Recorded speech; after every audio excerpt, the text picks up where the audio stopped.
Our next guest is a professor of history at the University of New Hampshire and the author of the book, Among the Powers of the Earth, the American Revolution and the Making of a New World Empire. Please welcome Dr. Eliga Gould.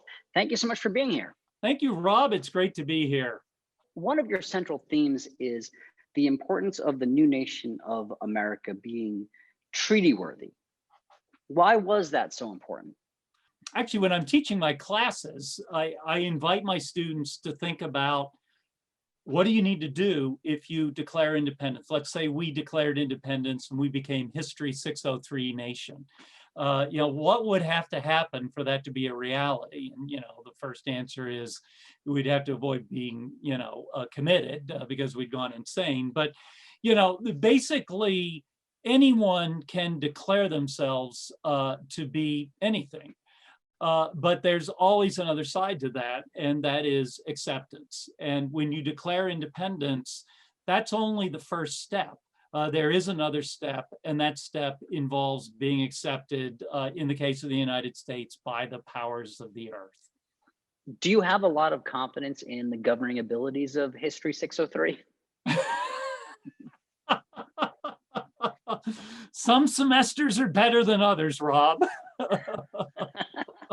A good this answer. Right, a pretty good group. If they're watching this, you guys were great.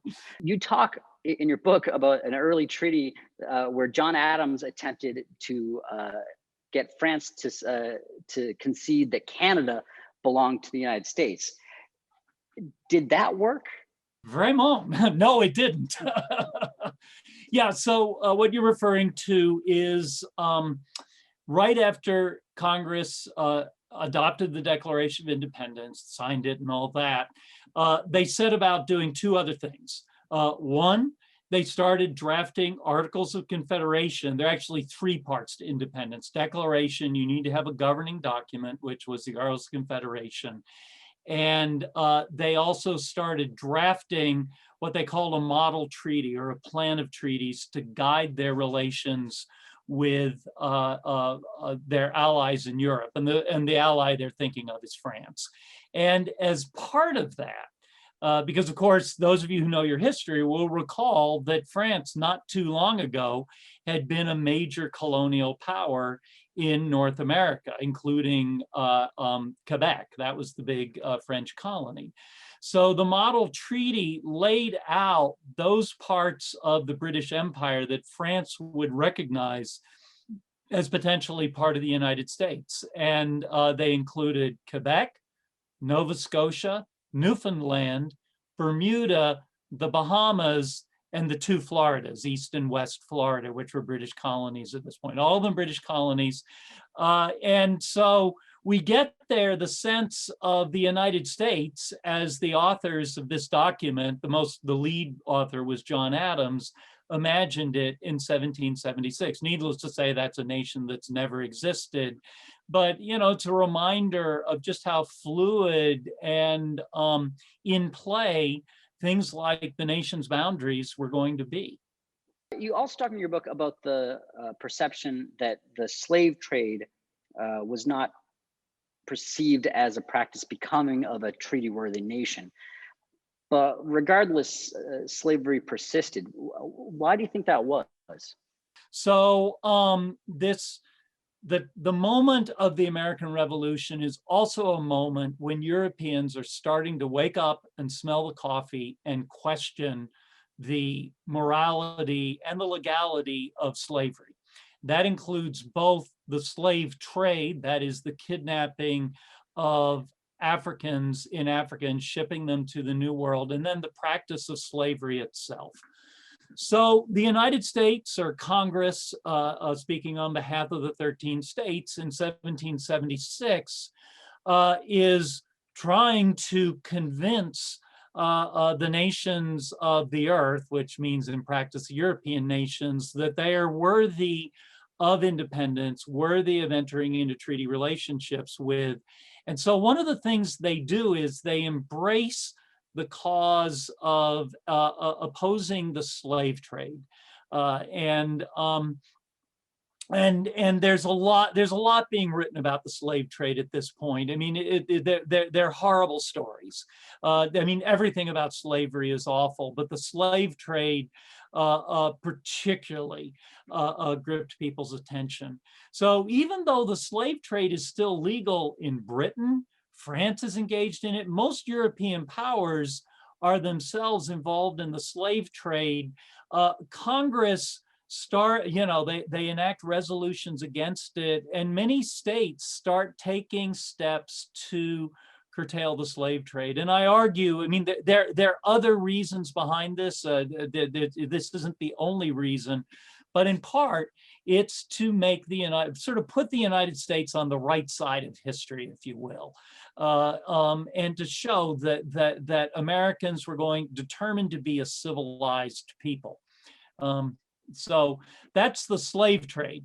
Slavery itself is a different matter, though that comes into play in this as well. But there are 13 states, each with control over affairs within their own borders. Some beginning take steps to abolish slavery. Massachusetts is a star in this story, so is Pennsylvania. Other states, of course, don't. If anything, South Carolina and Georgia go even more all in on slavery. So there's not just one story on this, but that is part of this quest for recognition. Yeah, and that kind of brings me to the next point that you talk about in your book, which is that the United States as a nation isn't really how we think of it now, back in the 18th century. Yeah. I mean, to even call the United States a nation is slightly inaccurate. I used it at points in the book because people at the time do talk about the United States as a nation, but it is a loose-knit confederation, a nation made up of a confederation of 13 states. That is before the Constitution, and even after the Constitution is, it's adopted by the convention in 1787, ratified in 88, goes into effect in 1789, even after the Constitution, which consolidates the Union. And John Adams says it is now a nation. Congress becomes the national legislature, and yet it's still very loose-knit. This sort of move towards being treaty-worthy is is sort of the U.S. trying to kind of fit into the European idea of being treaty-worthy, but they did have treaties with other nations other than European nations too.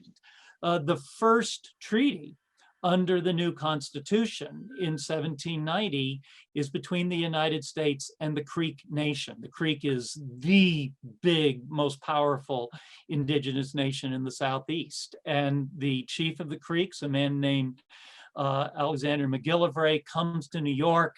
There's a very carefully scripted set of ceremonies. He meets with President Washington in New York. At this point is the capital.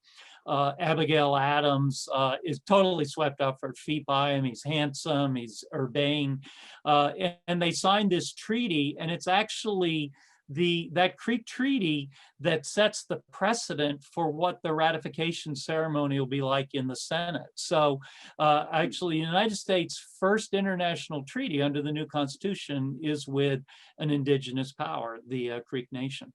We associate our revolution with freedom. Yet you say the American Revolution created new hierarchies of value, new forms of dependency, and often new language of exclusion. Yes. What do you mean by that? The revolution creates a much more effective imperial power in the eastern third of North America. And we know, of course, eventually it spreads across the Mississippi, reaching, in the 1840s all the way to the Pacific. So one of the things the revolution does is create a imperial power, the United States, that is much more effective at occupying indigenous land, displacing indigenous peoples than the colonies had been before. Another sort of, question worth considering is, what are the consequences of the revolution for enslaved peoples? If you look at the history of slavery in the British Empire, Britain abolishes slavery in the 1830s in the West Indies, whereas in the southern states, where slavery remained legal after the revolution, slavery lasts until 1865. Well, good luck with the Sea Student Rebellion of 603. And everyone, please check out Eliga Gould's book. It is called Among the Powers of the Earth, the American Revolution and the Making of a New World Empire. It's a great book. Thank you so much for joining us. Thank you very much, Rob. It's been my pleasure.